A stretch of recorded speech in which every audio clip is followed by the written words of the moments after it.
Muy buenos días, mis hermanos. Es una preciosa oportunidad poder estar hoy aquí de nuevo celebrando este servicio para la honra y gloria de nuestro Señor. Lamentablemente no puede ser en persona, no puede ser cara a cara como ya teníamos pensado hacer. Y es que la situación con la enfermedad ha empeorado en este estado y ahora ya no son solamente las medidas de protección que teníamos como institución, como iglesia, sino que ya son medidas oficiales de obligatorio cumplimiento, y esto nos va a limitar mucho más todavía. Así que por lo menos por lo pronto tenemos que esperar nuevas noticias, ¿no? A ver de cómo sigue la situación y si nos permiten por fin regresar a nuestro templo y hacerlo aunque sea en grupos reducidos. Pero lo importante es que nosotros no tenemos por qué desanimarnos, aunque estemos solos, aunque estemos aislados. No podemos detenernos, no podemos dejar de adorar y alabar a nuestro Señor, porque nuestro Señor nos guarda a pesar de todo. Él nos bendice y Él nos sostiene. Él es nuestro escudo. Nosotros podemos refugiarnos en Él como si tuviera unas grandes alas como águila y nos cubriera a todos. Y eso es lo importante. Nosotros no podemos amedrentarnos por nada y dejar de adorar a nuestro Señor. Así que lo vamos a seguir haciendo. Y por eso los invito a en esta mañana buscar ahí en sus Biblias el Salmo 85 y vamos a leer los versículos del 1 al 2 y del 8 al 13. Este salmo se titula así: Revívenos de nuevo. Escuchen bien el título del salmo: Revívenos de nuevo. Si alguno está medio que dormido espiritualmente, su fe está medio que decaída, pues miren lo que dice el salmo este. No, usted no es el único que se ha sentido así. Los hijos de Dios en diferentes etapas de la vida pasaron por situaciones peores que las nuestras. Y ellos clamaban al Señor: revívenos de nuevo. Así que vamos a leer Salmo 85, versículos 1 y 2 y del 8 al 13. Dice así: Fuiste propicio a tu tierra, oh Jehová, volviste la cautividad de Jacob, perdonaste la iniquidad de tu pueblo, todos los pecados de ellos cubriste. Escucharé lo que hablará Jehová Dios, porque hablará paz a su pueblo y a sus santos, para que no se vuelvan a la locura. Ciertamente cercana está la salvación a los que le temen, para que habite la gloria en nuestra tierra. La misericordia y la verdad se encontraron, la justicia y la paz se besaron. La verdad brotará de la tierra, y la justicia mirará desde los cielos. Jehová dará también el bien, y nuestra tierra dará su fruto. La justicia irá delante de él, y sus pasos nos pondrá por el camino. Preciosa palabra de Dios, llena de promesas. A pesar de todo lo que pueda pasar, el Señor Jehová siempre está con su pueblo. Así que los invito en este momento a estar en oración para invocar la presencia del Señor en medio de este servicio. Padre bendito, te damos infinitas gracias, Señor, por tus promesas. Gracias, Señor, por tu protección. Gracias, Señor, por guardarnos. Gracias, Señor, por estar siempre a nuestro lado, por sostenernos, Señor, por protegernos. Porque aún a veces nosotros somos cabeza dura y queremos hacer las cosas por nuestra propia cuenta, pero siempre tú, Señor, nos guías nuestros pasos para que no seamos insensatos y no cometamos errores. En estas horas, Señor, te damos infinitas gracias, porque tú siempre eres fiel y verdadero, porque tú siempre nos proteges y nos guardas, Señor. Así que, oh Señor, te reconocemos y te alabamos, te engrandecemos, Señor, y te pedimos que te sienta agradado en nuestra adoración en este día. Te damos gracias infinitas en el nombre de Jesucristo nuestro Señor. Amén.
Pasamos a nuestra segunda parte de este servicio, mis hermanos, y no sin antes reiterar nuestros saludos a todos los que están observando este vídeo, deseando para sus vidas las más ricas bendiciones de parte del Señor.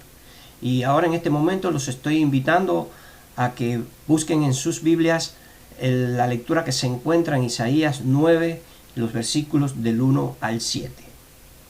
Isaías 9, versículos del 1 al 7 se titula así: porque un niño nos es nacido.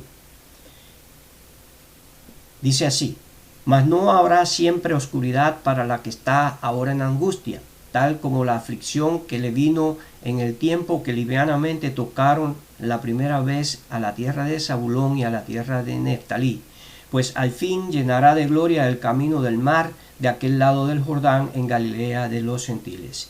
El pueblo que andaba en tinieblas vio gran luz, los que moraban en la tierra de sombra de muerte, luz resplandeció sobre ellos.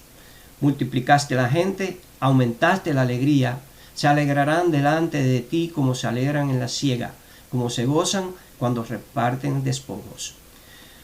Porque tú quebraste su pesado yugo y la vara de su hombro, y el cetro de su opresor, como en el día de Madián.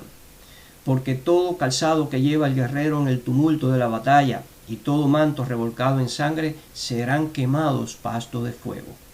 Porque un niño nos es nacido, hijo nos es dado, y el principado sobre su hombro, y se llamará su nombre admirable, consejero, Dios fuerte, Padre eterno, príncipe de paz.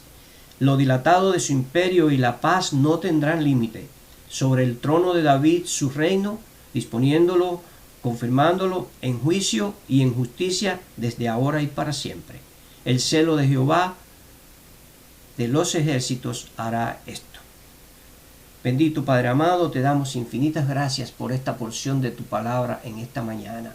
Te pedimos, Señor, que tú ahora, Señor, tomes el control y que todo lo que se hable aquí, Señor, sea para edificación de la vida de tus hijos, Padre amado. Que si hay algo, algún aporte humano, Señor, en esta hora tú lo deseches, Padre amado, y que sea tu plena inspiración la que esté hablando a través de los labios de tu siervo, Padre amado. Te damos gracias infinitas en el nombre de Jesucristo, nuestro Señor y Salvador, y nos ponemos en tus manos. Amén. Como todos sabemos, según nuestro calendario litúrgico, en este momento mismo nos encontramos en la época de Adviento y ya casi estamos entrando en la Navidad.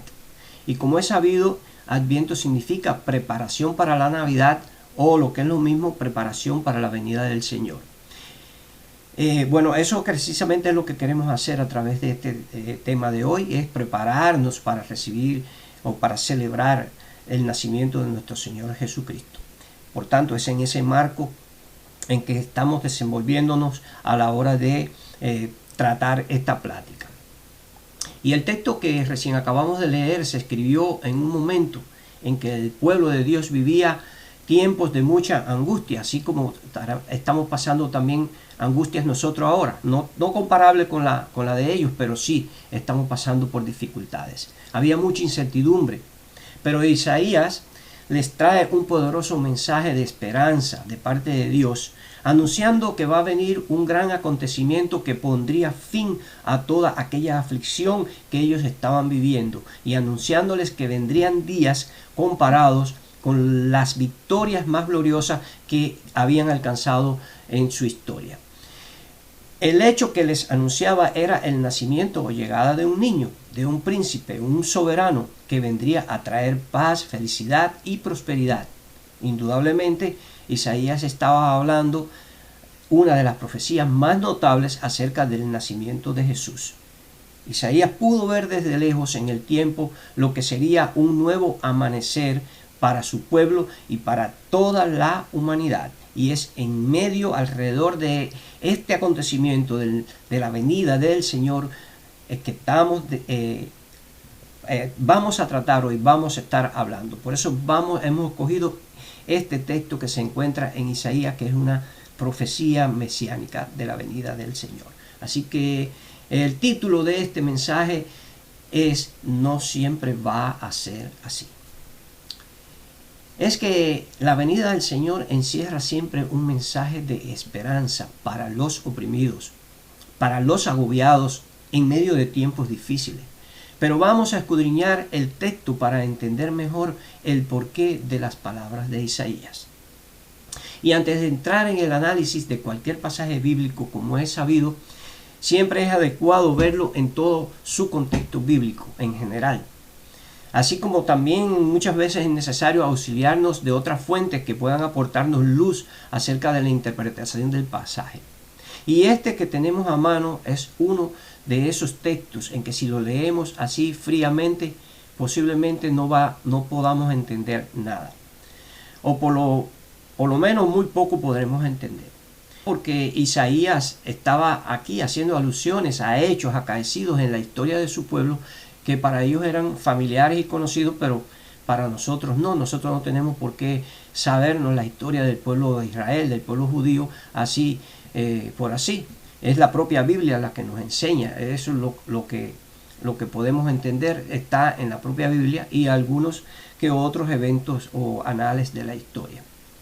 Así que los invito a que en este momento nosotros vayamos al contexto, pero vamos a también auxiliarnos de algunas informaciones, de algunos datos, y a modo de punto de partida vamos a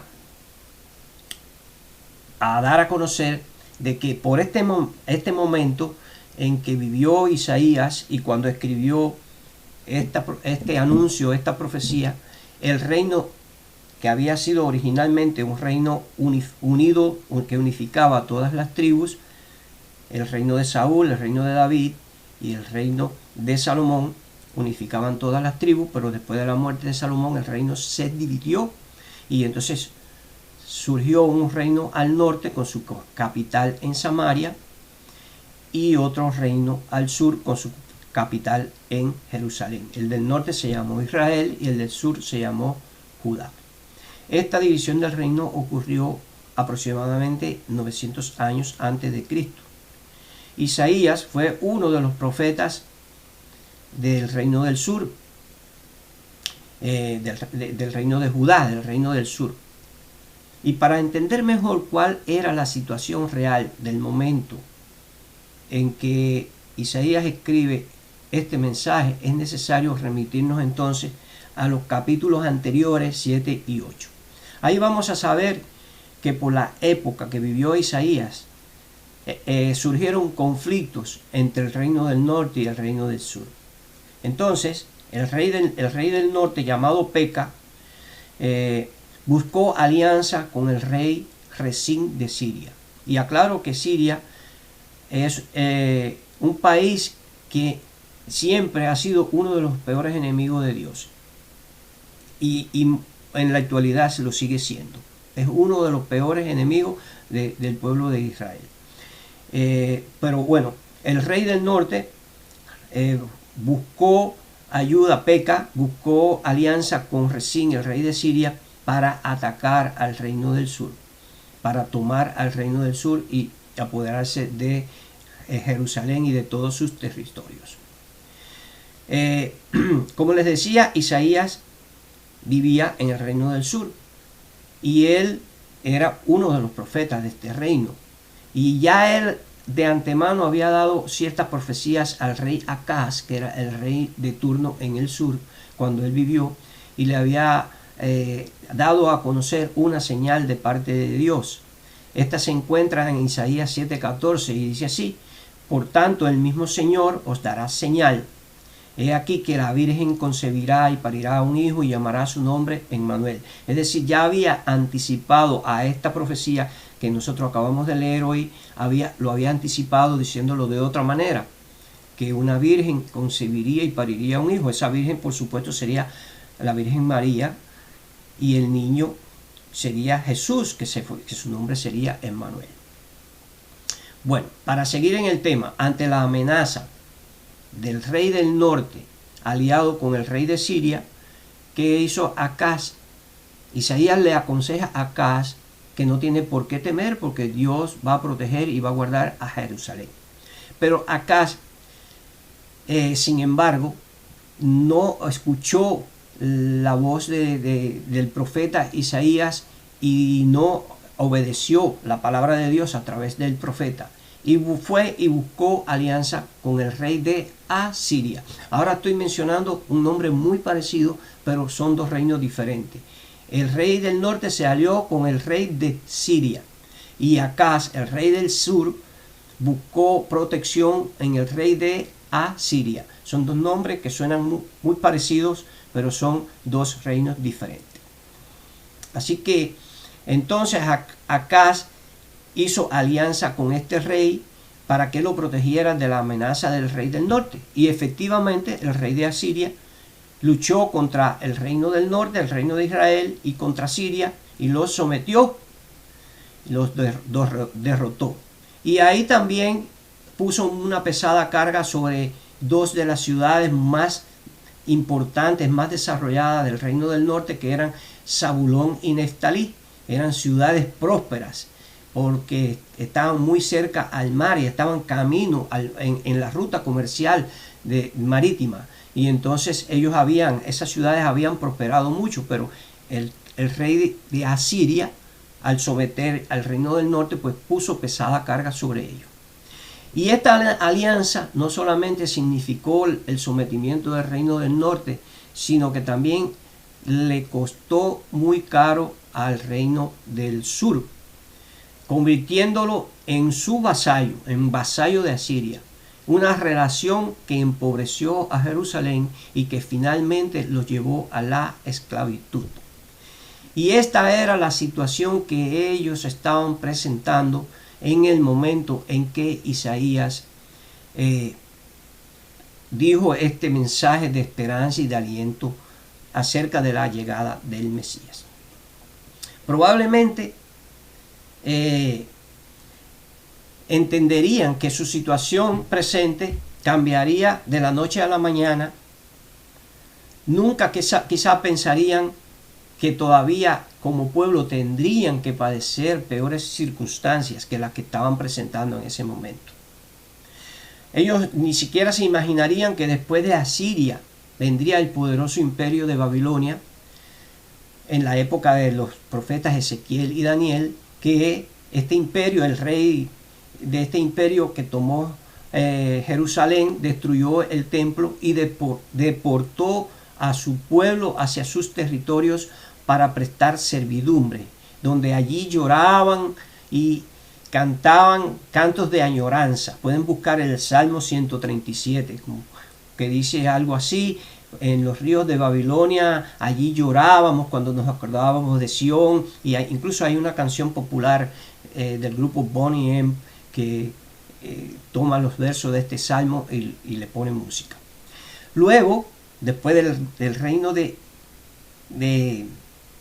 Babilonia,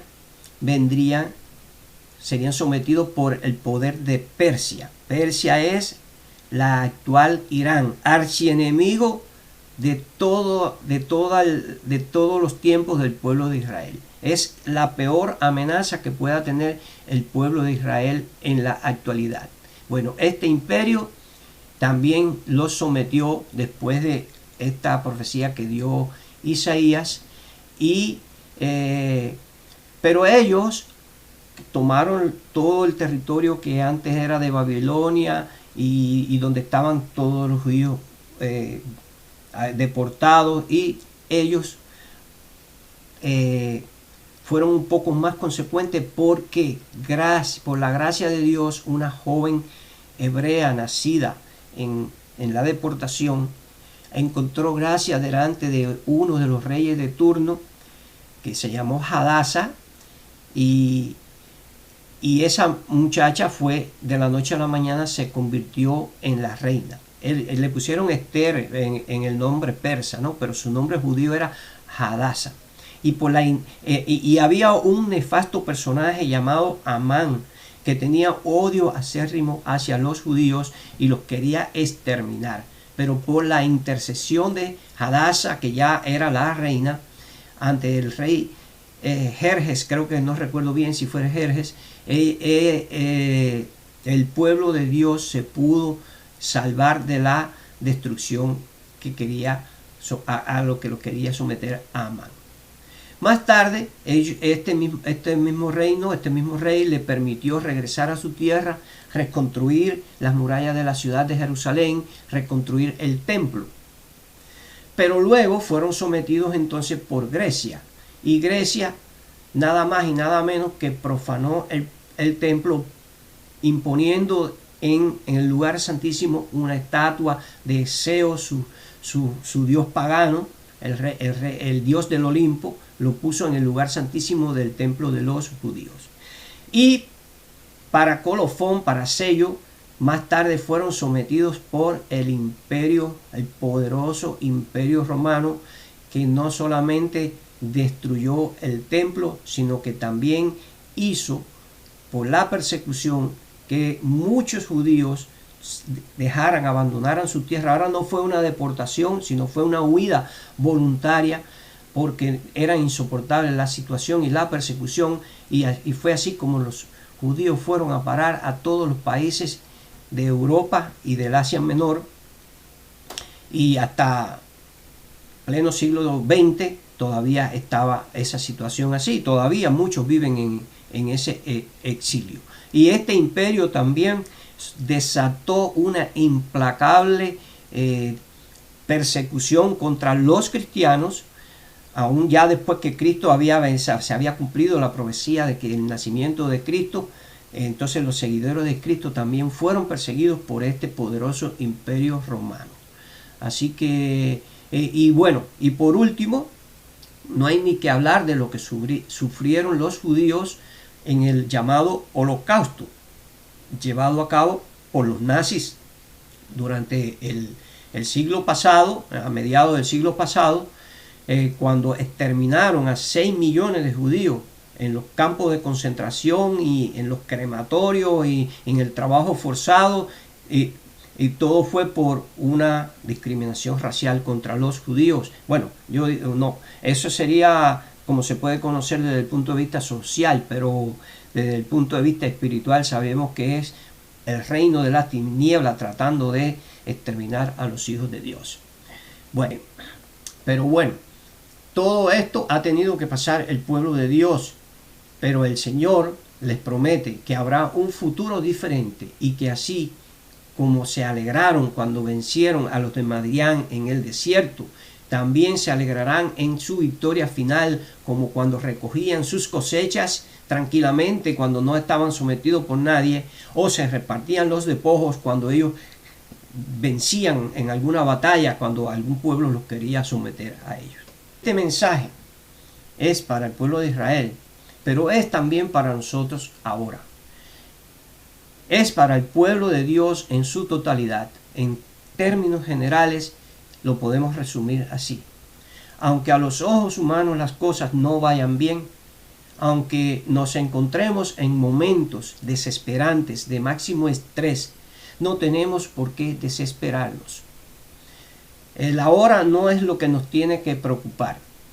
Dios tiene absoluto y estricto control sobre todo lo que acontece.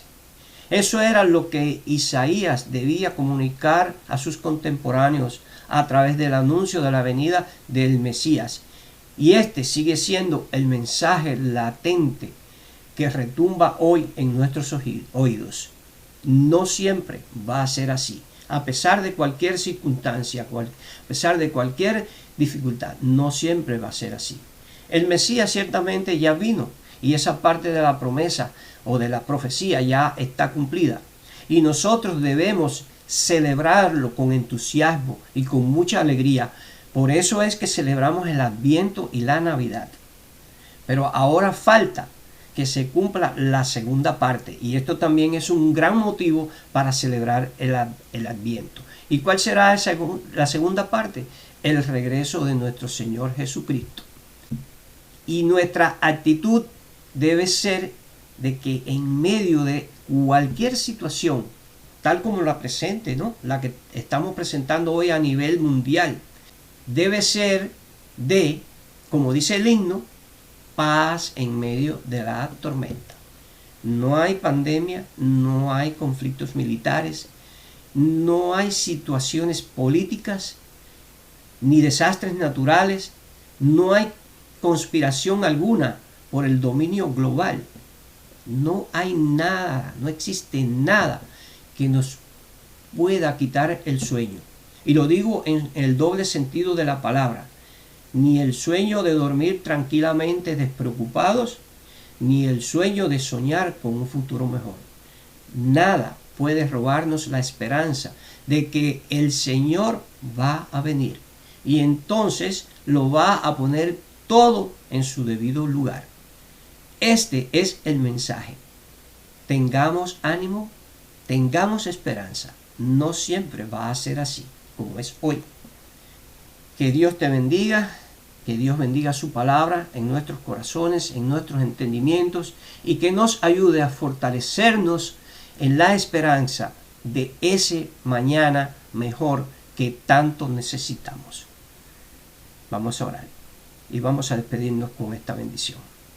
Que el Señor te bendiga y te guarde, haga resplandecer su rostro sobre ti y tenga de ti misericordia. Que el Señor alce sobre ti su rostro y ponga en ti paz. Amén.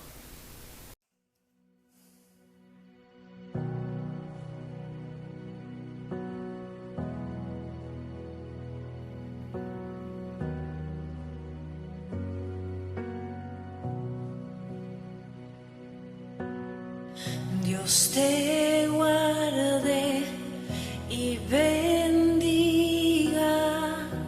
que extienda su amor y te muestre favor. Dios te mire con agrado y te dé paz. Dios te guarde y bendiga, que extienda su amor y te muestre favor. Dios te mire con agrado y te dé paz.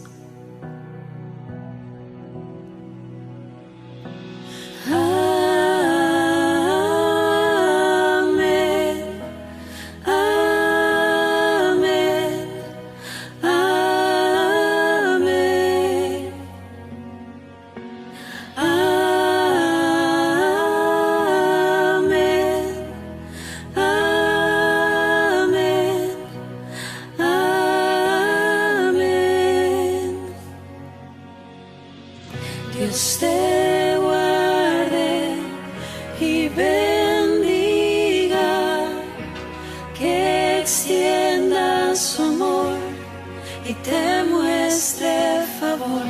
Dios te mire con agrado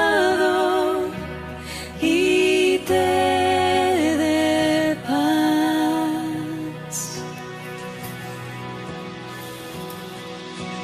Amén.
te cubra con su gracia hasta 1000 generaciones, tu familia y tus hijos y los hijos de tus hijos, que te cubra con su gracia hasta 1000 generaciones, tu familia y tus hijos y los hijos de tus hijos, que te cubra con su gracia hasta 1000 generaciones, tu familia y tus hijos y los hijos de tus hijos. Su presencia te acompañe donde quiera que tú vayas, que te llene, te rodee, va contigo.